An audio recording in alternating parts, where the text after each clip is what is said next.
M. Mandelbrot, qui nous rejoint, et d'avoir la gentillesse de vous lever pour l'accueillir. Si vous pouvez vous lever, vous seriez gentil. Merci.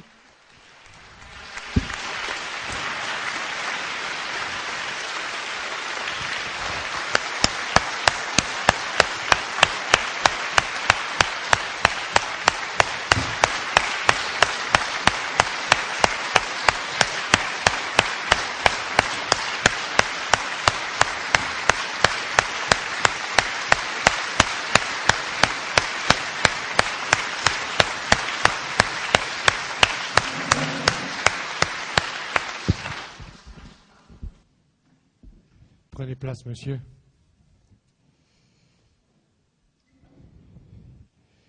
Bien, je pense que nous partageons tous la même émotion que de vous recevoir aujourd'hui au Festival Paris Science, et je vous renouvelle mes remerciements d'avoir accepté notre invitation. C'est un travail merveilleux et formidable que vous avez accompli tout au long de votre vie. Nous venons d'avoir une conversation sur ce qu'a été votre parcours. Je pense que nous pouvons commencer par cet itinéraire très exceptionnel qu'a été le vôtre, et que notre public, je pense, va avoir plaisir à revisiter pour certains et à connaître pour d'autres.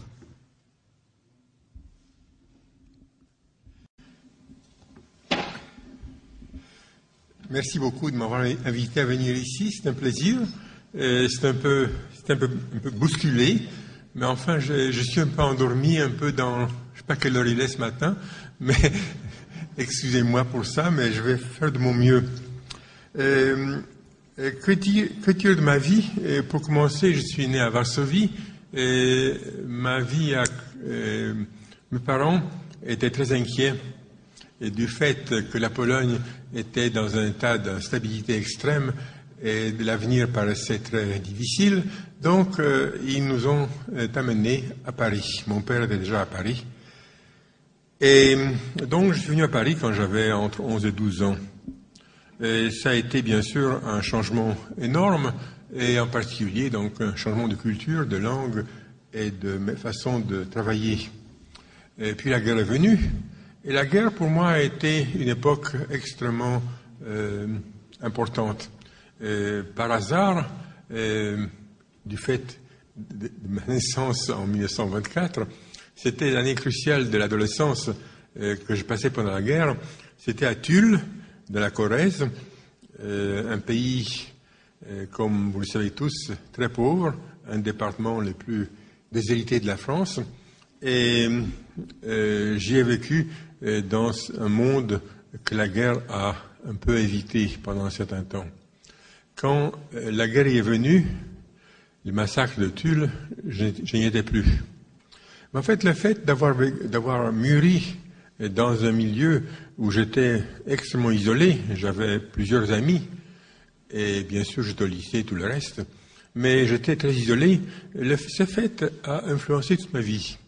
C'est-à-dire que beaucoup de choses que j'ai faites n'étaient pas dues à l'influence des personnes que je connaissais, que je fréquentais, mais à la lecture de livres, de grands livres, de livres historiques, de livres de sciences et de tout, et que la bibliothèque de Tulle avait en grand nombre surprenant d'ailleurs. Et ceci explique beaucoup de choses. J'ai ensuite fait une transition curieuse et bizarre entre ça et un monde plus réel, plus sur terre. Quand la guerre s'est terminée, j'ai passé quelques mois au lycée du Parc à Lyon. Je n'ai pas fait de taupe ni d'hypotope, donc en principe j'avais fini au Bachot avec un hiatus où j'avais survécu, comme d'autres l'avaient dit, et je n'avais pas la moindre idée si j'allais réussir ou pas ce concours mortel dont la France a la spécialité. Eh bien, à ma grande surprise, celle de tout le monde, non seulement je les ai réussi, tous deux, mais j'ai été tout près d'être premier. Étant donné que je ne connaissais rien de la chimie, très peu de la physique. J'ai été reçu premier du fait de mes notes de maths et de mes notes de dessin. Ça paraît totalement idiot, absurde, qu'une note de dessin compte, car je dessinais bien. Et ce côté visuel a été essentiel, ainsi que le côté donc en maths, où j'avais appris beaucoup de choses, mais surtout j'avais appris de façon très efficace à tricher. Pourquoi dis-je tricher? Il y a un problème, dit en termes extrêmement abstraits, qui est déposé, et il fallait répondre par une formule, ou par oui ou non, ou par c'est vrai ou c'est faux. Et ce problème, j'étais incapable de résoudre à la manière de tout le monde. Donc, je le résolvais à ma manière. Je transformais un problème de géométrie très compliqué, que je réduisais. Je voyais devant mes yeux des formes bizarres que je tournais. J'ai oublié comment je faisais, mais je tournais, je regardais de côté, et tout de suite je voyais les réponses aux questions qui étaient posées. Donc, cette torture de 6 heures de concours à l'école normale, pour moi, n'a pas été une torture. Je me suis amusé avec des formes bizarres. Et par cruauté, l'année où j'ai passé ce concours, la dernière question était, pourriez-vous confirmer ces calculs par le dessin? Or, c'est comme ça que je l'avais fait. Donc, j'avais qu'à expliquer comment je l'avais fait. Donc, j'ai eu une note suffisante en maths et en quelques autres choses pour être plus ou moins premier à ce concours. Bon, choix entre normal et polytechnique. Normal était choix de mon oncle, professeur au Collège de France de mathématiques, dont j'étais très proche, mais pas mon choix, parce que l'école normale se tournait alors vers le bourbakisme, mais attitude extrêmement abstraite qui était tout à fait le contraire de la mienne. J'étais en même temps tout prêt à aborder des problèmes très compliqués, mais à chaque fois, je les abordais par des structures visibles, touchables presque. Je voyais ces objets, je les tournais, tout ça. Et en fait, donc je fais le Polytechnique, puis je fais de diverses choses. Enfin, rencontrer beaucoup de gens très brillants, que j'ai voulu prendre comme modèle. Je n'en finirai pas d'en parler. Mais enfin, je me suis engagé dans une direction qui était plutôt, comment dire, imprudente du point de vue d'une carrière académique en France. Et j'ai été maître de conférence à l'école polytechnique, maître de conférence à l'université Lille, mais j'étais trop différent de mes collègues, plus vieux aussi qu'eux, ce qui était en somme pas extrêmement encourageant. Ensuite, un événement curieux est venu dans ma vie. J'étais invité pour un été à IBM, recherche, près de New York. Et nous sommes partis là-bas pour un été. Mais arrivé là-bas, d'une part, IBM me poussait à rester. Deuxièmement, IBM paraissait me donner les conditions de travail, que je cherchais. En France, j'aurais été engagé, comme tous mes collègues, dans des questions d'enseignement qui, dans mon cas, auraient été très délicates. Car je n'étais pas vraiment un mathématicien, pas vraiment un physicien, pas vraiment un linguiste, car j'avais fait la linguistique, et en fait, j'étais devenu une autorité en linguistique. Et donc, en France, le mélange de sujets que je voulais traiter était, hétérodoxe. À IBM, les sujets ne comptaient pas. C'était un système différent. Ma femme a accepté qu'on reste aux États-Unis pour 1 an, puis pour 2. Et on y est resté, en fait, toute ma vie active. Eh bien, un hasard presque miraculeux a fait que, au bout de 2 ans en Amérique, j'avais fait des choses qui m'amusaient. Mais je suis passé à Harvard pour faire une conférence. En arrivant au bureau de mon hôte, je vois sur le tableau un dessin, qui était un dessin que j'allais faire dans ma conférence. Et je dis, monsieur, je m'excuse, sur le tableau, il y a un dessin qui m'étonne. C'est un dessin que j'ai fait pour mon travail, que je vais montrer dans quelques minutes, mais je ne pensais pas que vous le connaissiez. Il dit, je n'ai pas la moindre idée de ce que vous allez raconter. Ce dessin n'a aucun rapport avec le titre de votre conférence, et il s'agit ici des prix du coton. Maintenant, on a des machines à calculer. On peut faire donc de façon sérieuse l'étude des prix du coton et des prix de n'importe quoi. Et un de mes élèves a commencé avec le coton et ça foire complètement. C'est-à-dire que la théorie qu'on allait développer, cette théorie de variation des prix, est complètement fausse. Elle est très belle, elle remonte à 1900, Bachelier, mais enfin, elle est fausse. Alors, on ne sait pas quoi faire. Alors je dis, mais je pense savoir quoi faire. Bon, eh bien, prenez ces cartes. Je suis parti avec un paquet de cartes. Revenu à IBM, je fais donc traiter ces cartes par un programmeur. À l'époque, c'était très compliqué. Et le résultat était incroyable.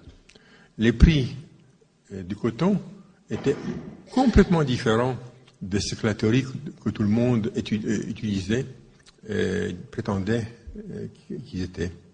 Alors, comment remplacer cette théorie par le meilleur? J'avais une idée, par chance. J'avais beaucoup lu, et mes lectures m'ont suggéré une idée. L'idée a marché de façon incroyable. Et donc, je me suis mis tout à coup, complètement. J'ai tourné le Kazakh, plutôt que d'être un docteur en sciences mathématiques que j'étais. Je suis devenu économiste. Et j'ai étudié ces prix, une théorie fort complète, qui m'a valu d'abord une sorte de célébrité parmi les économistes américains, des diplômes, de toutes sortes de choses. Et puis ensuite, un recul massif. Mais massif. Tout le monde a refusé de me voir. Pourquoi donc? Parce que ma théorie était trop différente de la théorie que tout le monde voulait étudier. Et je dois dire que c'est un aspect de la science qu'on connaît par l'histoire et que j'ai connu personnellement de façon extrêmement cruelle. Et que j'ai toutes sortes de compliments, c'est merveilleux, c'est original, tout le reste, mais ça nous gêne. Donc, on étudie plutôt la théorie de Bachelier 1900 basée sur rien. Bachelier est un très grand homme, lui Bachelier, mais ce qu'il a fait s'appelait théorie de la spéculation, mais ça n'avait aucun rapport avec la spéculation, avec les prix réels. D'abord, c'était impossible en 1900 de faire les tests, il n'y avait ni les mathématiques, ni les machines pour le faire. Bachelier, donc, a écrit une théorie très belle, qui s'est révélée par une pure coïncidence, une théorie merveilleuse du mouvement brownien, physique, mais qui n'avait aucun rapport avec les prix. Alors, je fais cette théorie des prix, et chose étonnante, en un an, je suis passé de vagabond, travaillant pour une compagnie qui n'était pas connue encore pour ses recherches scientifiques, en une sorte de héros de l'économie, et je suis allé à Harvard comme professeur. C'était un peu brutal. Et j'ai eu comme étudiant la crème des économistes de l'époque, et ils étaient enthousiastes jusqu'au moment où ils ont vu que c'était très compliqué et que l'autre théorie était beaucoup moins. Bref, je pourrais en parler longuement. Mais ceci a marqué un petit peu le reste de ma carrière.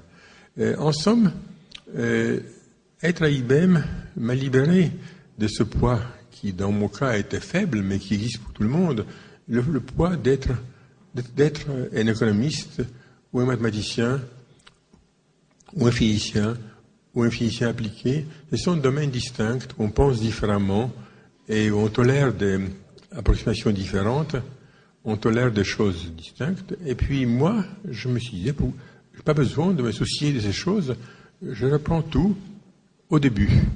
Mais je ne reprends pas au début des choses bien connues, mais je m'attaque à des problèmes bizarres que tout le monde avait laissés de côté parce qu'ils étaient intractables et que moi, peut-être, pourrais les résoudre. Et vous avez vu ce film qui a été donc où je joue un rôle extrêmement central, extrêmement petit, et à la fois, puisque c'est pas moi qui parle le plus souvent, mais ce sont mes travaux tels qu'ils ont été développés par beaucoup d'autres dans beaucoup de domaines et qui sont discutés. Alors, je dois dire que celui qui a fait le film et qui est devenu presque un ami, je ne le connais pas assez pour dire son ami, mais enfin, je l'ai tellement vu, tellement correspondu, que je le connais bien.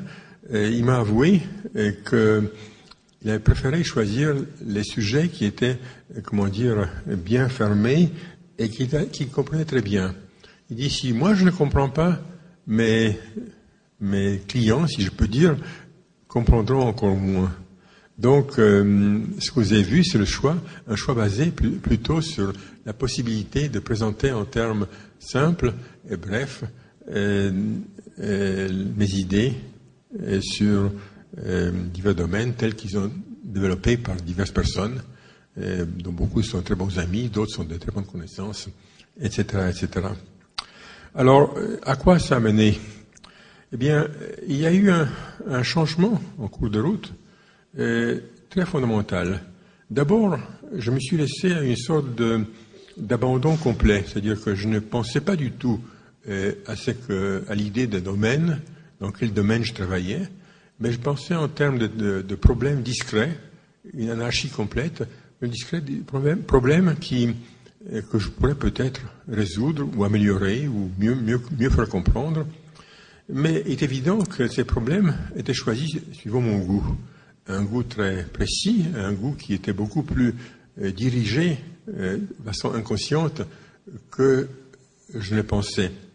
Et au bout d'un certain temps, je me suis aperçu que j'avais donc, tout à fait sans me rendre compte, attaqué un problème que jamais je n'aurais osé attaquer de façon consciente. Ce problème est celui de la théorie de la rugosité. Alors, est-ce nouveau, la rugosité? Bien sûr que non. La rugosité, c'est aussi vieux que tout ce qu'on veut. Et Platon a écrit de façon très éloquente sur ce problème, en disant qu'il ne pouvait rien en dire. Et quand j'étais jeune, j'ai lu des livres récents ou vieux, et qui confirmaient que la rugosité, c'était un sujet impossible, qu'on ne savait pas comment la mesurer, et tout était extrêmement confus.